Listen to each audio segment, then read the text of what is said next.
नमस्कार, आपका स्वागत है हमारे YouTube चैनल शिक्षा सखा पर। आज मैं आपके लिए लेकर आई हूँ कक्षा 10 नैतिक शिक्षा का पाठ 7।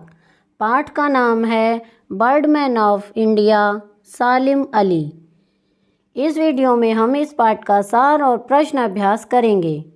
पिछली वीडियो में मैंने आपको पाठ 6 खूब लड़ी मर्दानी पाठ का सार और प्रश्न अभ्यास करवाए थे। अगर आप मेरे चैनल पर नए हैं और अभी तक आपने मेरे चैनल को सब्सक्राइब नहीं किया है तो प्लीज़ सब्सक्राइब कर लें और बेल आइकन को ज़रूर दबाएं। मैंने अपने चैनल की प्लेलिस्ट में सब्जेक्ट वाइज लिस्ट डाली हुई है।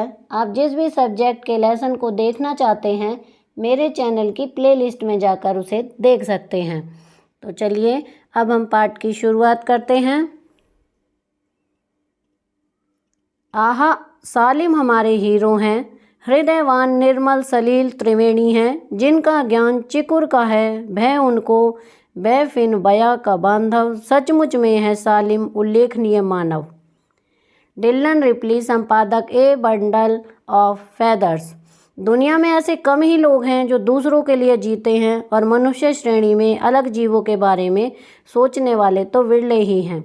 ऐसा ही एक विरला व्यक्तित्व था मशहूर प्रकृतिवादी सालिम अली का, जिन्होंने अपनी पूरी ज़िंदगी पक्षियों के लिए लगा दी।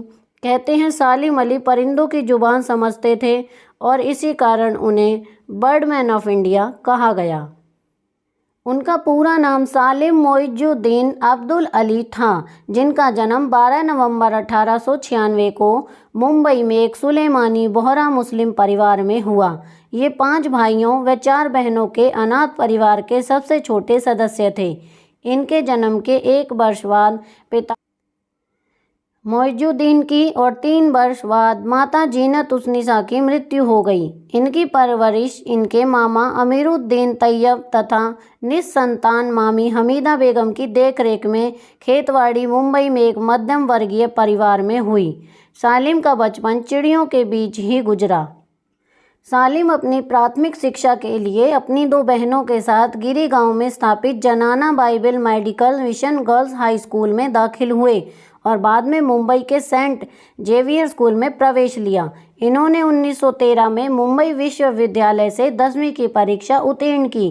सालिम अली की रुचि बचपन से ही प्रकृति के स्वच्छंद वातावरण में घूमने की रही। इसी कारण वे अपनी पढ़ाई पूरी तरह से नहीं कर पाए। बड़ा होने पर सालिम अली को बड़े भाई के साथ उसके काम में मदद करने के लिए वर्तमान म्यांमार भेज दिया गया। यह क्षेत्र चारों ओर से जंगलों से घिरा था। यहाँ सालिम को अपने प्रकृतिवादी कौशल को निखारने का अवसर मिला। कुछ साल के बाद 1917 में भारत लौटने के बाद इन्होंने औपचारिक पढ़ाई जारी रखने का फैसला किया। सालिम अली ने पक्षी शास्त्र विषय में प्रशिक्षण लिया और मुंबई के नेचुरल हिस्ट्री सोसाइटी के म्यूजियम में गाइड के पद पर नियुक्त हो गए। दिसंबर 1918 में तहमीना अली से इनका विवाह हुआ। सालिम अली को प्रारंभिक सर्वेक्षणों में पत्नी का साथ और समर्थन दोनों प्राप्त हुए। अपनी आत्मकथा the fall of A sparrow में अली ने पीले गर्दन वाली गौरैया की घटना को अपने जीवन का परिवर्तन क्षण माना है, क्योंकि उन्हें पक्षी विज्ञान की ओर अग्रसर होने की प्रेरणा वहीं से मिली थी। उस समय एक भारतीय के लिए यह कैरियर संबंधी असामान्य चुनाव था। पक्षियों की अलग अलग प्रजातियों के अध्ययन के लिए वे भारत के कई क्षेत्रों के जंगलों में घूमे। कुमाऊं के तराई क्षेत्र में उन्होंने बया की एक ऐसी प्रजाति ढूंढ निकाली जो लुप्त घोषित हो चुकी थी। सालिम अली ने पक्षियों को इतना निकट से पहचाना कि वे पक्षियों के साथ उनकी भाषा में बात भी कर लेते थे। साइबेरियाई सारसों की एक एक आदत को सालिम अली अच्छी तरह पहचानते थे। अपने अध्ययन के आधार पर उन्होंने ही बताया था कि साइबेरियन सारस मांसाहारी नहीं होते, वे पानी के किनारे पर जमी इकाई खाते हैं।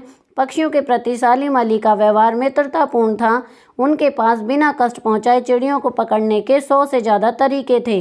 बिना कष्ट पहुंचाए चिड़ियों को पकड़ने की प्रसिद्ध गॉग एंड फायर व डेक्कन विधि सालिम अली की ही खोज है। सन 1980 में सालिम अली ने एक BNHS परियोजना का भी निर्देशन किया, जिसका उद्देश्य भारतीय हवाई अड्डों पर पक्षियों के टकराने की घटनाओं को कम करना था। उन्होंने भारत के उन पक्षी प्रेमियों को जो न्यूज़लेटर फॉर बर्ड वाच से संबंधित के माध्यम से प्रारंभिक नागरिक विज्ञान परियोजनाओं पर काम करने का प्रयास किया। सालिम अली ने भरतपुर पक्षी अभयारण्य के नाम और निर्णय को प्रभावित किया, जिससे साइलेंट वैली नेशनल पार्क का बचाव हुआ। डॉक्टर अली का स्वतंत्रतायोत्तर भारत में पक्षी संरक्षण संबंधी मुद्दों पर काफ़ी प्रभाव था। सालिम अली ने कई पत्रिकाओं के लिए लेख लिखे, जिनमें मुख्य रूप से journal of the Bombay natural history society के लिए लिखा। इन लेखों के कारण ही सालिम अली को पक्षी शास्त्री के रूप में मान्यता प्राप्त हुई। सालिम अली ने कुछ पुस्तकें भी लिखी। उनकी the book of Indian birds पुस्तक की 1941 में प्रकाशित होने के बाद रिकॉर्ड बिक्री हुई। यह पुस्तक परिंदों के बारे में जानकारियों का महासमुद्र थी। उन्होंने एक अन्य पुस्तक a handbook of the world of India and Pakistan लिखी, जिसमें अनेक प्रकार के पक्षी, उनके गुणों अवगुणों, उनकी प्रवासी आदतों संबंधी जानकारियाँ दी गई हैं। सालिम अली को देश विदेश के प्रतिष्ठित सम्मानों से सम्मानित किया गया। अलीगढ़ मुस्लिम दिल्ली विश्वविद्यालय ने उन्हें डॉक्टरेट की मानद उपाधि प्रदान की। पक्षियों पर किए गए महत्वपूर्ण कार्यों के लिए उन्हें सरकार की ओर से 1958 में पद्म भूषण व 1976 में पद्म विभूषण सम्मानों से सम्मानित किया गया। वन्यजीव संरक्षण के लिए उन्हें अनेक अंतर्राष्ट्रीय सम्मान भी प्राप्त हुए। लंबे समय से कैंसर से जूझते हुए 91 वर्ष की अवस्था में सालिम अली का 27 जुलाई 1987 को निधन हुआ। सालिम अली भारत में एक पक्षी अध्ययन व शोध केंद्र की स्थापना करना चाहते थे। इनकी चाहत को ध्यान में रखते हुए इनके नाम पर बॉम्बे नेचुरल हिस्ट्री सोसाइटी और पर्यावरण एवं वन मंत्रालय द्वारा कोयम्बटूर के निकट अनाईकट्टी नामक स्थान पर सालिम अली पक्षी विज्ञान एवं प्राकृतिक इतिहास केंद्र स्थापित किया गया है। सालिम अली के विषय में कहा जा सकता है कि वे प्रकृति के दुनिया में एक टापू बनाने की बजाय अथाह सागर बनकर उभरे थे। दूर क्षितिज तक फैली जमीन और झुके आसमान को छूने वाली उनकी नज़रों में कुछ कुछ वैसा ही जादू था जो प्रकृति के प्रभाव में आने की बजाय प्रकृति को अपने प्रभाव में लाने के कायल होते हैं। उनके लिए प्रकृति में हर तरफ एक हंसती खेलती रहस्य भरी दुनिया पसरी थी। उन्होंने यह दुनिया बड़ी मेहनत से अपने लिए गढ़ी थी। वर्तमान समय में जब अनेक पक्षी प्रजातियां विलुप्त होने के कगार पर हैं, उनकी जीवन दृष्टि हमारे लिए प्रेरणा का आधार बन सकती है। अब हम इस पाठ के प्रश्न अभ्यास करेंगे। प्रश्न 1, सालिम अली को बर्ड मैन ऑफ इंडिया क्यों कहा जाता है? उत्तर, सालिम अली ने अपनी पूरी जिंदगी पक्षियों के लिए लगा दी। कहते हैं सालिम अली परिंदों की जुबान समझते थे और इसी कारण उन्हें बर्ड मैन ऑफ इंडिया कहा गया। प्रश्न 2, सालिम अली को अपने प्रकृतिवादी कौशल को निखारने का मौका कहाँ और कैसे मिला? उत्तर, सालिम अली को बड़े भाई के साथ उसके काम में मदद करने के लिए वर्मा वर्तमान म्यांमार भेज दिया गया। यह क्षेत्र चारों ओर से जंगलों से घिरा था। यहाँ सालिम को अपने प्रकृतिवादी कौशल को निखारने का अवसर मिला। प्रश्न 3, सालिम अली ने अपनी आत्मकथा का नाम क्या और क्यों रखा? उत्तर, सालिम अली ने अपनी आत्मकथा का नाम द फॉल ऑफ स्पैरो रखा क्योंकि सालिम अली ने पीले गर्दन वाली गौरैया की घटना को अपने जीवन का परिवर्तन क्षण माना है। उन्हें पक्षी विज्ञान की ओर अग्रसर होने की प्रेरणा वहीं से मिली थी। प्रश्न 4, साइबेरियाई सारस की किस विशेषता की सालिम अली ने खोज की? उत्तर, साइबेरियन सारस मांसाहारी नहीं होते, वे पानी के किनारे पर जमी इकाई खाते हैं। प्रश्न 5, सालिम अली ने बिना कष्ट पहुंचाए चिड़ियों को पकड़ने की किन विधियों की खोज की? उत्तर, उनके पास बिना कष्ट पहुंचाए चिड़ियों को पकड़ने के 100 से ज़्यादा तरीके थे। बिना कष्ट पहुंचाए चिड़ियों को पकड़ने की प्रसिद्ध गॉग एंड फायर व डेक्कन विधि सालिम अली की ही खोज है। प्रश्न 6, सालिम अली को पक्षी शास्त्री के रूप में मान्यता कैसे मिली? उत्तर, सालिम अली ने कई पत्रिकाओं के लिए लेख लिखे, जिनमें मुख्य रूप से journal of the Bombay natural history society के लिए लिखा। इन लेखों के कारण ही सालिम अली को पक्षी शास्त्री के रूप में मान्यता प्राप्त हुई। प्रश्न 7, भारत सरकार ने सालिम अली को किन सम्मानों से सम्मानित किया और क्यों? उत्तर, पक्षियों पर किए गए महत्वपूर्ण कार्यों के लिए उन्हें भारत सरकार की ओर से 1958 में पद्म भूषण व 1976 में पद्म विभूषण सम्मानों से सम्मानित किया गया।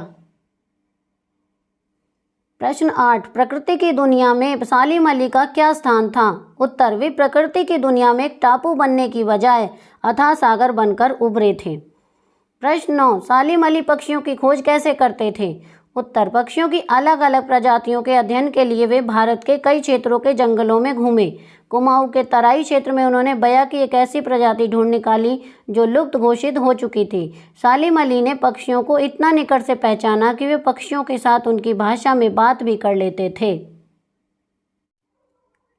प्रश्न 10, सालिम अली के स्वभाव की क्या क्या विशेषताएं थीं? उत्तर, सालिम अन्यन प्रकृति प्रेमी तथा विचारशील व्यक्ति थे। प्रकृति तथा पक्षियों के प्रति उनके मन में कभी न खत्म होने वाली जिज्ञासा थी। उनके दूर आकाश में उड़ते पक्षियों की खोज करने का तथा उनकी सुरक्षा के उपाय खोजने का असीम चाव था।